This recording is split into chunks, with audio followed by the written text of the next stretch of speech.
What's going on, growers? It's James Prigioni coming to you live from Jersey. It's a beautiful spring day and the fruit trees are blooming. So me and Tuck want to bring you along for a full garden tour. Let's go! Let's start things off with our first fresh veggie of the year. This is what we've been waiting for. Right here is one of our asparagus patches, and me and Tuck are so excited that this is one of the first veggies, and it's so good that it is because these asparagus are packed with so much nutrition and minerals. These things send the roots like 15 feet down. As you can see, Tuck's already starting to find some of the good snacks here. This guy loves them. This is the first harvest of the year official and the first veggie we get. So Tuck has to be the first one to get a few tastes. He likes eating the tops the most. Such a good guy. Here, this is how you do it, boy. We just snap them low here, snap it right here. These things are filled with water, and then we'll let the boss go to town on these. And like I mentioned, these things put their roots down 15 feet, so they can pull up other kind of minerals other plants can't. They're loaded with vitamin B, vitamin C, and even iron. So that's why they're just so perfect as the first fresh veggie of the year. So this patch here we put in a few years ago. When it comes to your asparagus patches, you don't really want to start harvesting a lot of them until the 3rd or 4th year. And we're going to harvest these over like a 6 or 8 week period. So like I mentioned, this is just a start. Let me take this fat one here, snap it, and let me actually taste this one. So here's actually the first official start of the harvests for 2022. And we're glad you guys are a part of it.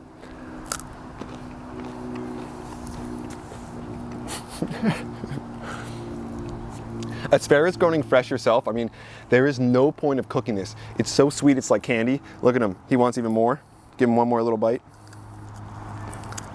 We don't want to spend too much time here. There's still so many things to show, so let's keep moving.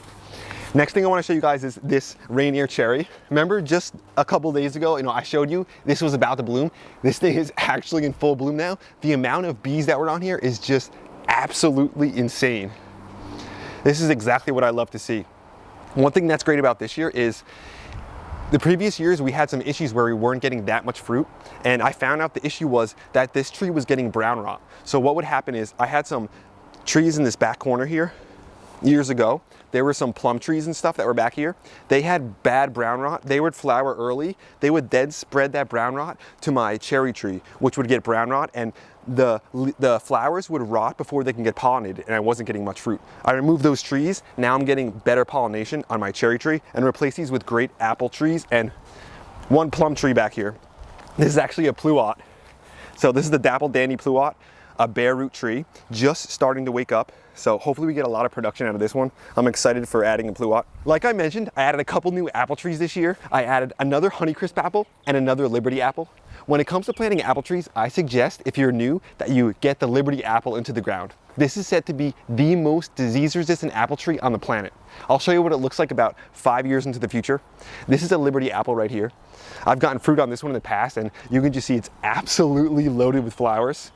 I just love to see trees like this just so beautiful. And the apples are in the rose family, so you got to go by and actually smell these flowers. It's just incredible. It just smells like a huge rose tree. So not only does it just put out incredibly beautiful flowers, but the fruit, it's just so good. And this is one of those varieties you have to have in your garden. You might have heard a little squeak. I accidentally just stepped on one of the boss's toys. Through the years, we've had the squirrels that have been like going after a lot of our hazelnuts and stuff. So we're trying to train this guy to go after the squirrels. So we're trying to just, show him how to do that. He has fun chasing them around. But I want to show you how the raised beds are doing. They're really starting to fill up now that the weather's getting nicer. You'll see we've got just packed in here with lettuces, all different kind of brassicas, onions coming up, radishes, Swiss chard. You'll see if we come over here, we've got a round of carrots coming up back here, looking real nice. So we've got carrots all coming up, you'll see. We plant about 16 carrots per square foot with the square foot gardening method. And then over here, we've got all rows of radishes. This is where our peppers will be in the future. And then right here and other sections, I have carrots that I just planted. So these carrots will be about 2 weeks behind the other ones, always staggering our plantings so that we'll make sure we're always extending that season. Right next to me here, this is one of the first fruits that's ready for the garden. These are the white currants. These things are just so good. You can see the flowers just starting to open here. So they're gonna have yellow flowers. They're just gonna start opening, and These things produce really quickly. They're delicious. And we've got this right below our Prigioni apple tree. This is the apple tree that I planted from seed, just about to start to wake up to. A lot of the fruit is higher up. I really just heavily prune this thing to try to keep it relatively small because this is on a standard rootstock because I actually just planted this thing from seed. Now I want to show you right here the all-in-one almond tree. So this is something we've struggled with getting fruit on in the past. It does look like it has some fruit this year.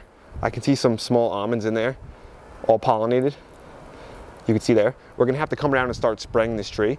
But one of the issues I have with this all-in-one almond tree is that it wants to wake up really early. So it wakes up really early in the season, and then there's not many bees out to actually go around and pollinate this thing.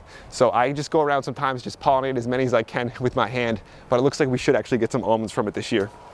Let me bring you over to the front side of the garden where we have another asparagus patch that's starting to produce too. Let me take you over. We're gonna walk by one of our sour cherries here. This thing is has too many flowers to even, I mean, the amount of flowers it's going to have, and this is going to bring in so many pollinators, so we love that. The pear tree right here, this is a 3-grafted pear tree as well, and this pear is just in full bloom, looking absolutely beautiful. And it's got 3 different versions of grafts, but my favorite variety on here is the Chijuro pear, so I've allowed most of the tree to convert over to Chijuro because that's just my favorite variety of pear. Let me give you a peek right down here after of the asparagus patch. Here's this patch coming up. You can see fresh heads coming up right here. This is an older patch here, here, here. So a lot of asparagus coming up. We went around and I put some homemade soil a couple inches over the top of the asparagus crowns here so they don't push up out of the ground, and also to provide good nutrition heading into the year. So let me bring you into the new food forest where things are just in full bloom and it looks absolutely beautiful. Time to pop into the new food forest where the trees are just looking better than I could have even hoped. If you guys like the shirt, check out the new merch at jamesprigioni.com. Grab it while it's still out there because it's a limited time thing. Before I show you the trees, I want to show you some of these beds, like this Keyhole raised bed we just put in about a year ago. This thing is just loading up with food, as you can see. The precursor to just big harvests. We've got so many different kinds of lettuces in here. We've got cauliflower, cabbage, onions, kale, peas, Swiss chard, so all that spring stuff. We still have a couple weeks until our summer stuff goes in, so we're just kind of being as patient as we can because we don't want to get things in too early. Let me bring you over to one of the new beds that I just put in this year. So this is one of the birdies raised beds. I had a lot of success with them in the other years, so I wanted to add a couple more. You guys should grab one of these if you haven't got one already. I'll put a coupon code in for you, coupon code TUCK. It'll save you a little bit, but these things will just last a long time and they grow some great food. Having this tall one is going to be really convenient also. You'll notice this pear tree. This thing woke up early. This was one of our earliest pear trees to wake up. This is an Asian variety, so it looks like we're going to get good fruit on this one. Once the petals on the fruit starts to fall off, and I can see that fruit showing up, then I'll come around and start spraying my trees with Surround. That's that kaolin clay. It's just clay and it just protects our fruit from bugs actually going after them. So we need to make sure that we spray our fruit once the petals fall off. Let me bring you down here. On this fruit tree, you'll notice, here's our graft. We didn't bury our graft, but you'll see some of these branches trying to grow on the stem as well. These little small growth, we want to take that out at this time of the year when it's young because we don't want to remove it when it actually turns into branches. So any of this growth that we don't want on the tree, it's good to take it out while it's young, just like this. Let me move you over to some of these blueberries now. Look at this. I mean, this is just going to be absolutely loaded. Look how many flowers are on this thing. The bees love my backyard. They love it out here. There's so many different flavors for them. They can go to blueberries, apples, peaches, plums. I mean, it's just a beautiful thing if you're a bee. Another set of blueberries right here, going to be loaded. You can see how we're just blending all these different kind of fruits together. Strawberries right behind it. Look at those. These things are really starting to get their color. This is my favorite variety of strawberry. This is the Shucksin. A little odd shape, but incredible flavor. Another apple tree we have tucked right here. This is on the dwarf rootstock, so this will stay relatively small, starting to have some flowers opening up, so we love to see that. And then right behind us here, we have another birdies raised bed. This one's a little wider, a bit different of a size, and I think that this one's gonna put out a lot of good cabbages for me. I've got it in a good location. Even though it's right next to a fruit tree, I don't think that it's gonna provide too much shade, that fruit tree. We should still get really nice cabbages. Let me move over to some of our peaches now in this back corner. I've got a peach here. This is the frost peach. This one does relatively well for me, but I still have about 3 or 4 other peaches. Like I always talk about, our peaches, we have those pruned to an open center. Look how open it is. This beige shape, so we get a lot of light coming in. I prune my peach trees heavily, and you can still see that they're loaded with fruit. So when it comes to your peaches, you want to prune those like 40% of the fruit off. And this time of year too, we're starting to get our beneficial insects.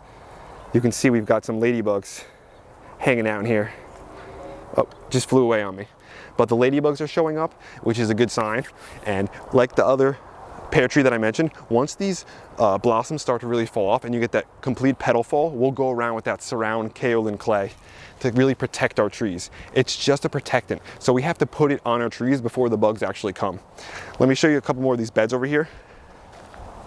As we pass one of our Brave Bird apples, a nice big apple tree here. So these beds, like the others, are starting to fill up with a lot of the same things, a lot of the same kind of veggies, kales and all different kind of things that we're gonna be growing for the whole season. And as it starts to warm up, we'll start to get our peppers and our eggplants and all that kind of stuff. And then this year, things are a little bit different. In the previous years, I was growing peas along these fence lines, but now the grapes have just completely taken over this fence line. Let me walk it for you. We'll start in this corner.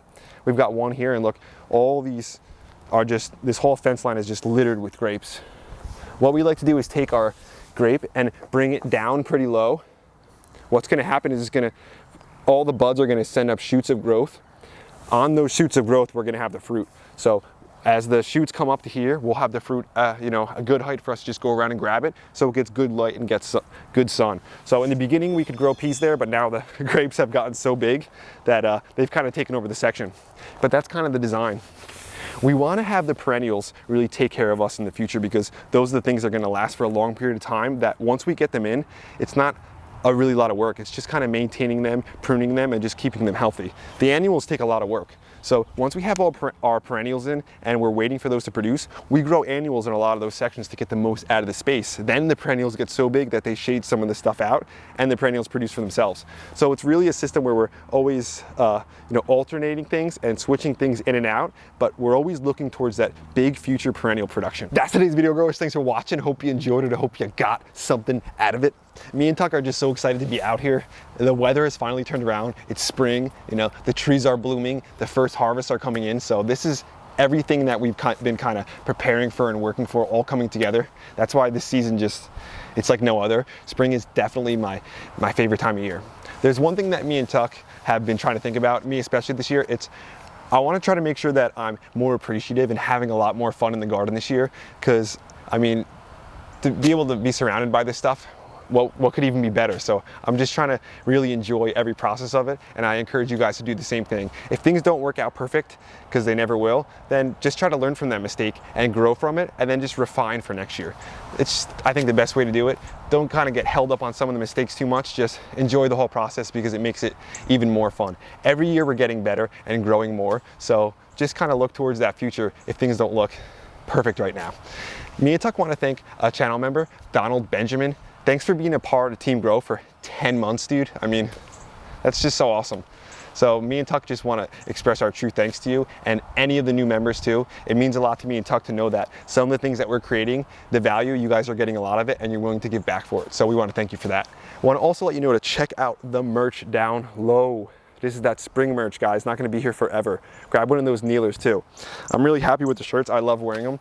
I love to just go to the store or places knowing that I'm not like supporting a big, huge company. I can just support, like, you know, growing and in general and growing food. That's what me and Tuck love to be a part of. Over there, you guys can see him. He's hanging out underneath the hazelnut trees. He had so much fun today. So did we. Seeing him having fun out here makes me have more fun, so that's why he's such a blessing to the channel. Throw some hearts in the comments and hit that subscribe button if you love seeing the boss in the video. So me and Tuck are gonna head in and just get back to work doing some stuff inside, but we had such a blast out here, and we're thankful that you guys came with us. So me and Tuck will be back at you again real soon. We